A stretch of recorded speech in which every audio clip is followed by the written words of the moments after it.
Sa ikinasang bypass operation, nahuli ang dalawang individual matapos makuhanan ng iligal na droga ng mga tauhan ng PNP Drug Enforcement Group sa Ligao City, Albay.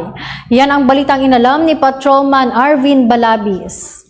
Arestado ang dalawang drug suspect matapos mahuli sa ikinasang bypass operation sa barangay Bagong Bayan, Ligao City, Albay, pasado alas 7:30 ng gabi noong February 3 taong kasalukuyan. Ang operasyong ito ay pinangunahan ng Special Operations Unit 5 ng PNP DIG sa pamumuno ni Police Lieutenant Colonel Owen L. Banaag, SOU Commander kasama ang CIDG Albay at ang Ligao City Police Station. Nakumpiska sa nasabing operasyon ang 7.4 grams ng hinihinalang shabu at ang 0.37 grams ng marijuana na tinatayang nagkakahalaga ng 50,364 pesos at 40 centavos, bypass money at mga drug paraphernalia. Kinilala ni Police Colonel Dionisio B. Bartolome Jr., Acting Director ng PNP DIG, ang mga naarestong suspect na sina alias Edgar, 56 years old, isang high-value individual, at si alias Julio, 42 years old. Ang mga nasabing drug suspect ay nabasahan ng kanilang mga karapatan sa wikang kanilang naiintindihan at ito ay pansamantalang nakakulong sa detention facility ng Ligao City Police Station habang inihahanda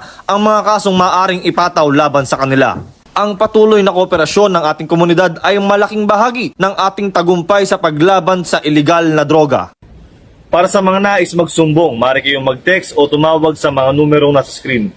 Para sa serbisyong nagkakaisa, sagot sa pagsugpo sa iligal na droga. Mula sa tanggapan ng PNP Drug Enforcement Group, ako ang inyong Police News Network Correspondent, Patrolman Arvin Balabis. Alagad ng batas, tagataguyod ng Balitang Pulis. Maraming salamat, Patrolman Balabis.